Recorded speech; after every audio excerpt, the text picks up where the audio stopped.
So, afternoon, everybody. My name is Dr. Marla Coonan. I'm the Executive Dean at Vinci for Strategy and Stakeholder Management. And curiosity is one of my favorite things to host because I really think that it's an exciting part of Da Vinci's offering. So, starting off, I know that many of you are familiar with Curiosity, but for those that aren't, I thought I would just give you a little bit of a sort of expose into it.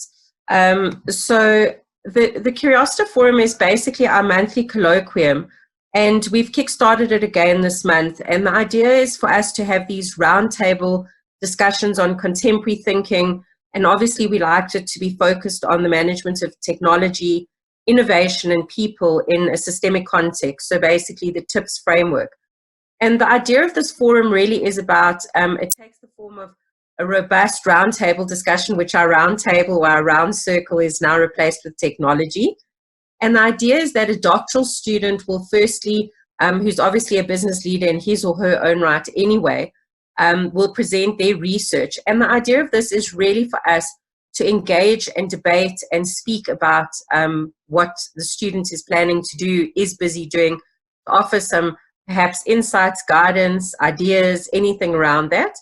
And then the other part of it is an industry guest speaker who's a societal influencer will engage you as the audience on a particular topic.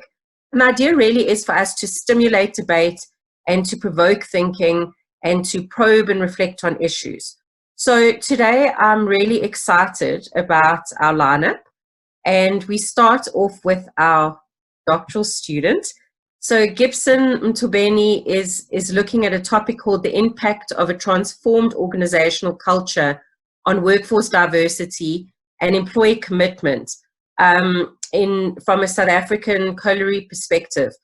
Gibson himself is a mining engineer. He has extensive experience and knowledge in South Africa's mining industry, the National Department of Mineral Resources, and he's really held extremely senior positions for the last 10 years at least. And I think what's really interesting as well is his involvement in policy analysis, research development, and advocacy in the South African mining industry, which is really a critical part of shaping and changing that environment. Gibson's interest, he says, to pursue studies was basically grounded in the transformation during his MBL elective module in change management and the policy research duties that were indicated to him in his job. So I think really, Gibson, we're very excited to have you on board and to actually hear all about your study. So without any further ado, I shall hand over to you for the engagement. Good afternoon, everybody. As introduced, my name is Gibson Mthombeni. I'm currently working for the Department of Mineral Resources as a technical advisor mining engineer. I chose to embark on a study with the topic, the impact of a transformed organizational culture on workforce diversity and employee or organizational commitment. I think it's important to just give a background why I chose that topic. In South Africa, the South African mining industry, being part of South Africa, has seen a lot of changes since 1994. The government of South Africa has been ushering different laws and policies which are aimed at redressing the imbalances of the past. I'll go quickly over these ones. But as we may know that according to scholars, or it's not common knowledge, according to scholars, is that as things change in organizations or in the country, changes impact on the basic or basic unit of a society, which is a human being. So it's the same goes in organizations. As we know that organizations are the microcosm of the society. People in the organizations get impacted by changes. Changes emanating from change in legislation, technology, in short, the micro and the macro environmental factors, which the organizations cannot really escape. So the unit of analysis, I chose a unit of analysis to be a coal mine. I selected a coal mine. Why I'm doing that? As we may know that although the change is blanket, the laws and regulations and government policies, even technology, although they are blanket, like they are the same, organizations are unique. Every organization is unique. According to Mthombeni, Mthombeni argues that organizations are all discrete. They are just not the same. So it's important that when you're doing research, you focus on your unit of analysis, let's say an organization, as a unique entity.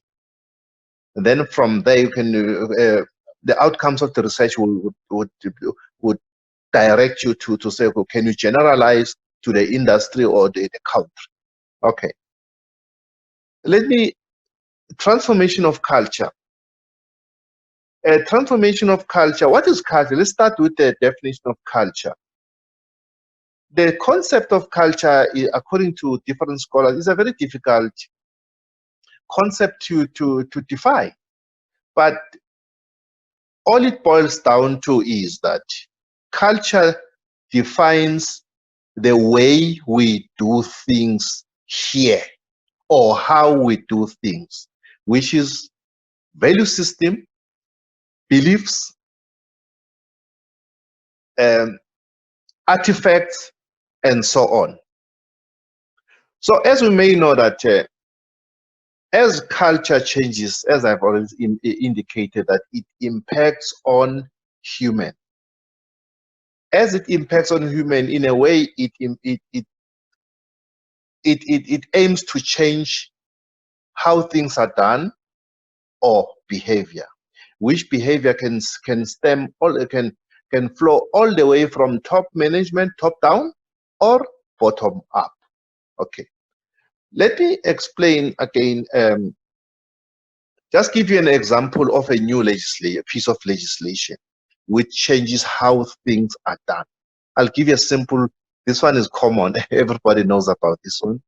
The DAGA Act, or the Cannabis Act. It is a statute, it's there, it's passed by government, but then how do organizations feel about the statute? I'm not going to give you an answer, just an example. Okay. Again, organizational culture, just to recap, its values, beliefs, assumption, artifacts. Artifacts, or example, is like the office setup. Your office setup says a lot about the culture in the organization. Or let's say the equipment that we are using. Now we are using cell phones, we're using, like now during lockdown, we're using a different form of office space, like we operating from our homes. Now, different individuals get impacted differently by that arrangement. Okay. There's about 3 variables in my study, which is going to be organizational culture. I need to emphasize this one. Workforce diversity. Remember, the workforce diversity you see in a workplace is a microcosm of a diversity of the society. But remember, let's remember that, bear in mind that in the past, pre-94, the development was such that not everybody is involved in a mainstream economy. So the new legislations and policies opened for everybody to be equally involved in the mainstream economy. That had a bearing on the diversity makeup of our industries. Another variable will be employee commitment. Employee commitment is defined simply as the psychological attachment that an employee has with an employer. Just to recap, workforce diversity I assume, the researcher assumes that it's going to be a moderating variable between organizational culture and employee commitment. Employee commitment has three components. I put down here a simple mnemonic: ANC or K or CAN. You can say ANC or you can say CAN, meaning affective commitment, normative commitment, and continuance commitment. Just a brief explanation. Affective commitment implies that employees they stick around in the employ of an organization because they love the organization. There's that affectionate connection. Then the normative commitment implies that employees are there because they feel, certain employees will be in the organization because they feel obliged. For example, if somebody feels that an organization took them through university, or the organization is looking after their kids, they take them to school, that individual would feel like, no, I would need to be with this employer because of the employer is just looking after me. Not to say they love the organization. Then the third one, which is the C, is continuance commitment. Employees, in this instance, they stay with the employer just because they stand to lose a lot.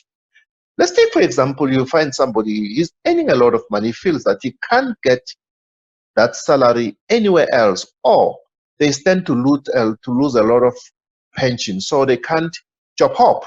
Others are not properly qualified to can job hop, so you find that they're just hanging in there. So what we don't know is, in a particular organization, what we don't know is how many of those,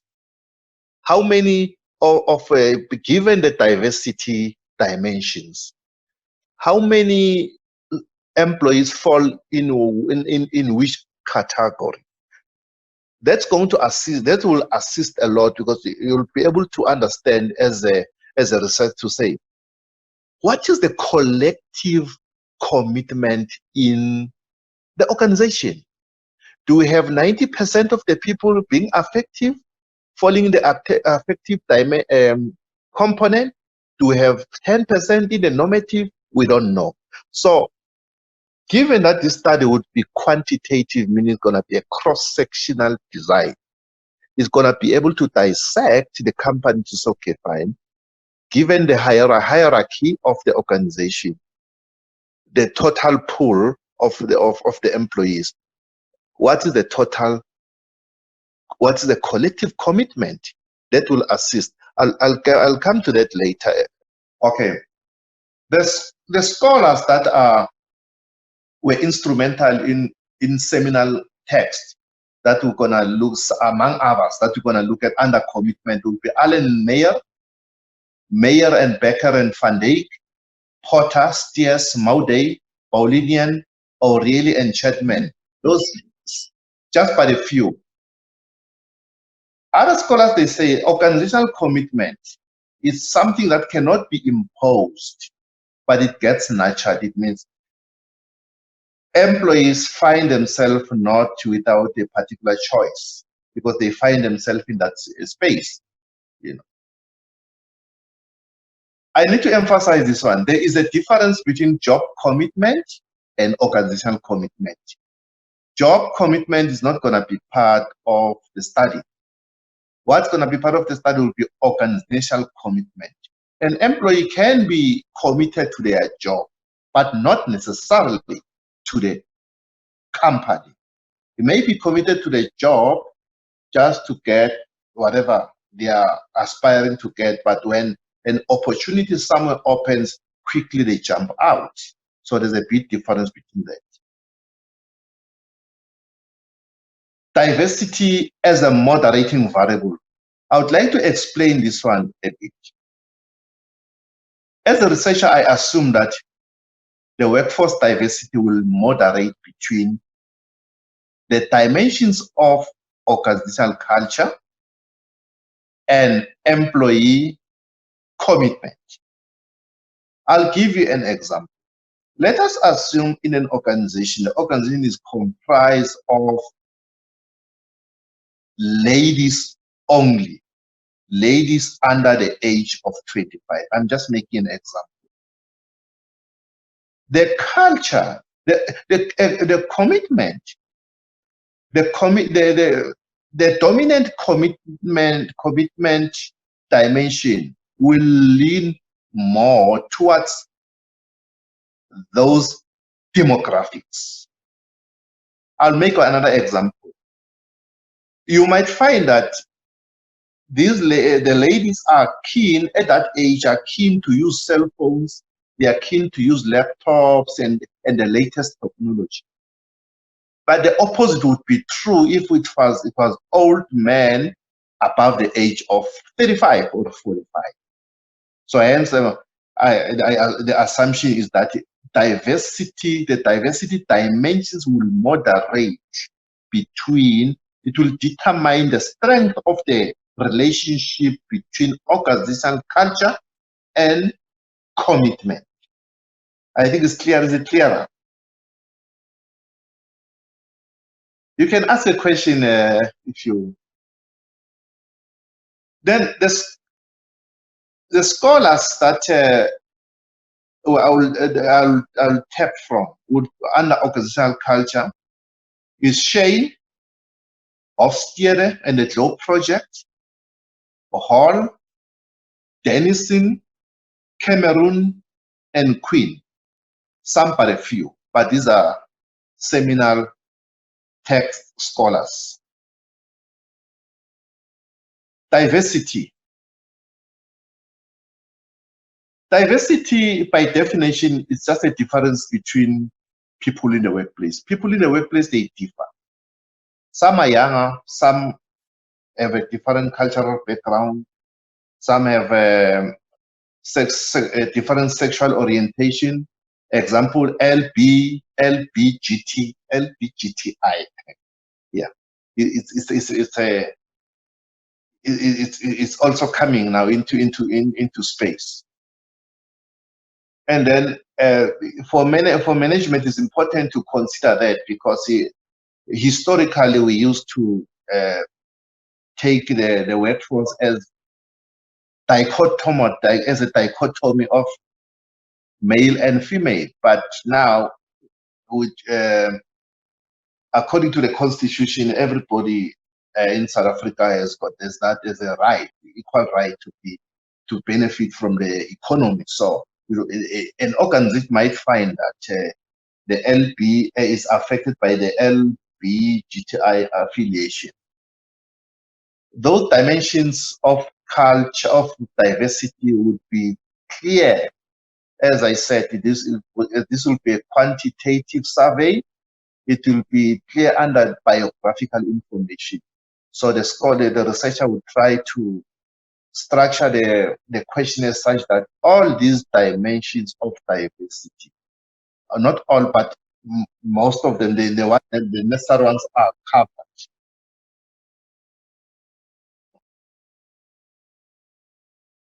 The quantitative study that I will be embarking on, I think this is common knowledge. It will produce like statistics which will reveal the following: the correlations amongst the correlations amongst the dimensions, the respective dimensions of culture, diversity, and commitment, multiple regression analysis, because there's gonna be a lot of dimensions. So you're gonna need multiple regression analysis to see which where the correlations. Then the pie, this is an interesting one, the pie charts. The pie charts, especially for the dimensions of commitment. I like the pie chart because it will show clearly to say, okay, if say out of the 100% of the population, how many will fall into which component of commitment, which is going to be very interesting. Yeah. that is where one of the decisions at the end as the recommendations would come from. Then the biographical information of the respondent will be part of the survey questionnaire. I've already explained that one. Okay, the question that someone would ask is, what is a problem? The problem we are having is specifically in the mining industry. The South African mining industry is facing a skills shortage. There's a high attrition rate. The competition amongst the mines for available skills is high. The mines compete amongst one another. And then the industry itself is also in a tug of war. It's competing with other industries for the available skills. Literature has also revealed something interesting to the effect that the industry is losing skill due to ill health.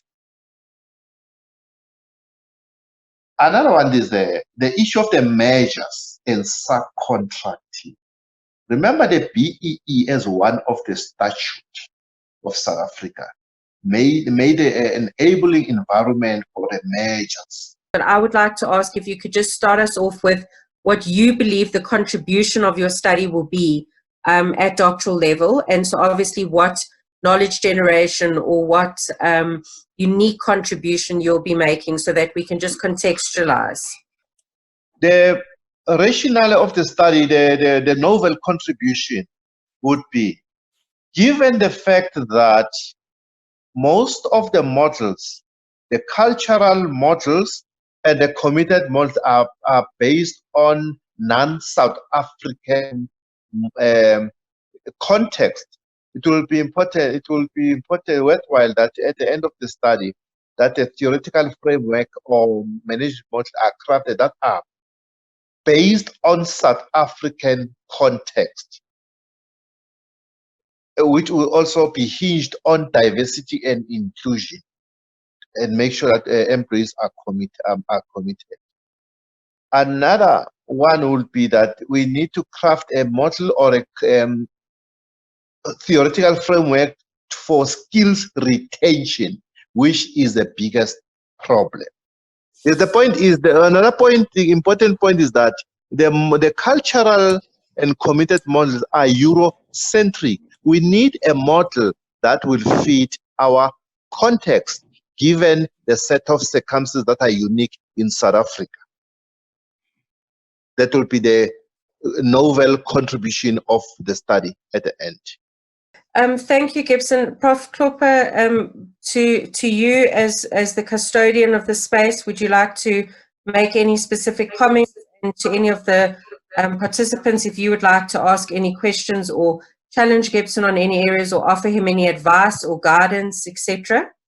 No, thank you. I think when I listened to both speakers, Gibson and Chris, I think it's maybe important to challenge ourselves and say, we ask the question, should we reset government? I personally think it's more a matter of reset, but then moving over into repurpose.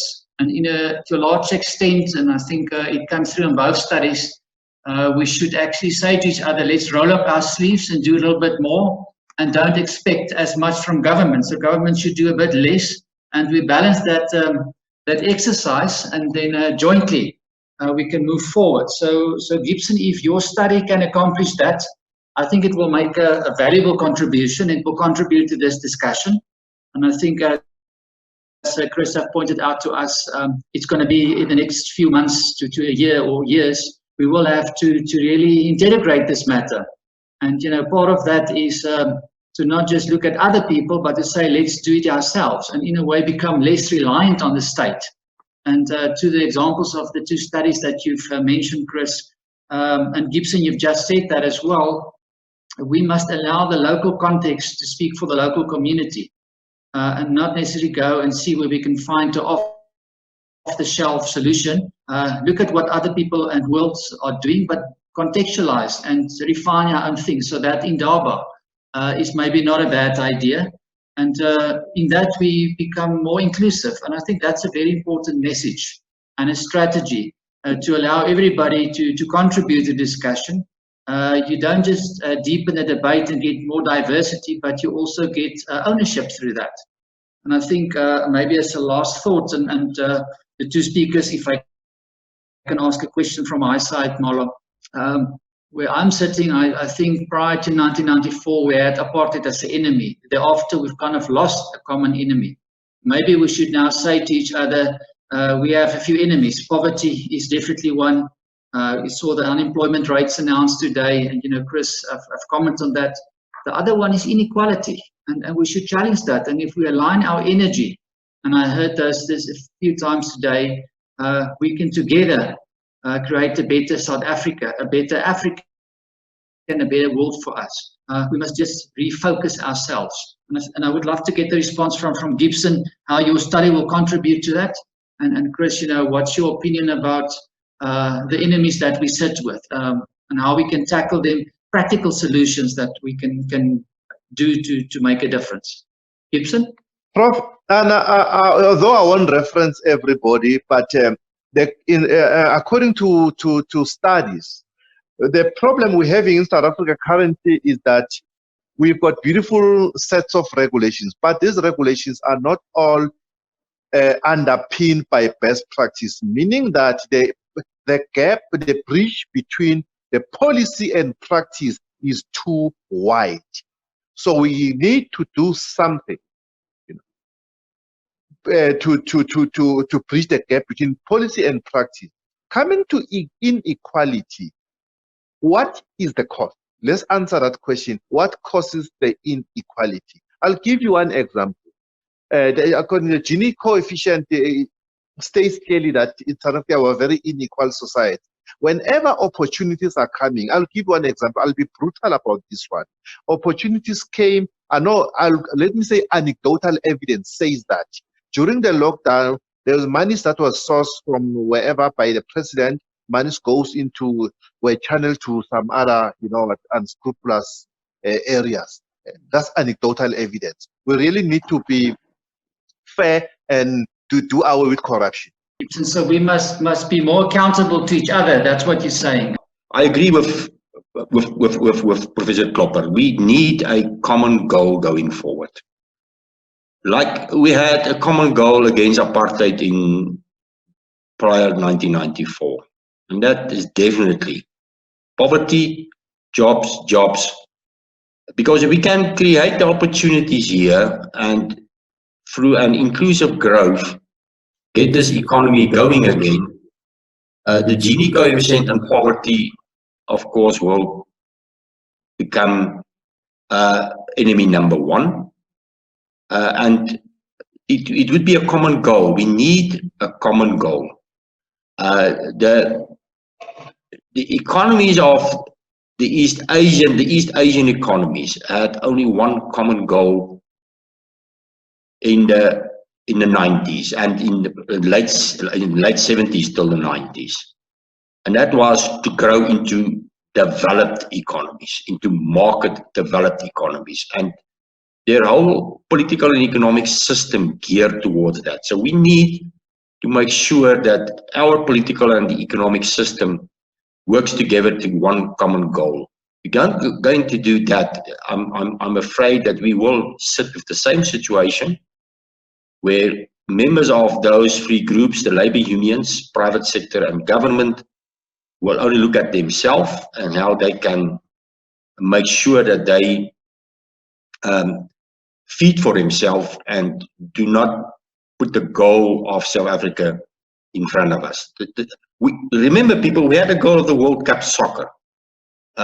And I think we had a goal of the World Cup rugby in 1996. We had a common goal of the World Cup soccer in 2020. We need an economic revitalization goal 2025. We need something like that, where everyone can concentrate on your whole media, your whole situation moving towards that common goal. I see someone here also make a situation about a social pact going forward.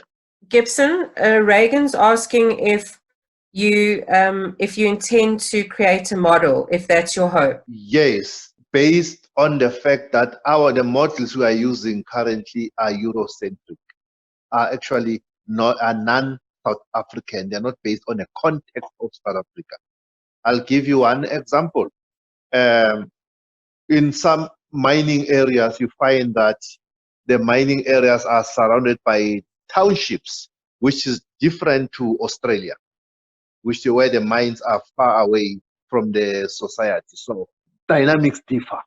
The culture from the township would spill into the mining area, whereby in Australia it's another story.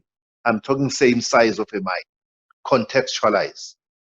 Janet, did you want to still ask a question? Thanks, Mara. I'll just maybe make the comment that I did. My research is around wicked problems. And one of the frameworks that I came across really says that when we're dealing with these kind of massive, complex challenges, there are three critical things that have got to be accomplished. The first is to engage the right stakeholders, and the economic Indaba idea would look to do that. But effectively engaging them. The second thing is to be able to navigate the conflicts and paradoxes. I think one of the biggest challenges we have in this country is that we have very, very divergent ideas on how we actually achieve the kind of outcomes. I love the idea of a common goal. The challenge is figuring out what that looks like and getting everybody to agree. And then only once you've achieved the first two, can you look to really trying to find solutions. So it is a vexed problem, but juicy problems create opportunities. So I'd love to see South Africa becoming world-class in many respects and bringing some of those leached dollars and pounds and euros and whatever back to our shores. Thanks so much, Janet.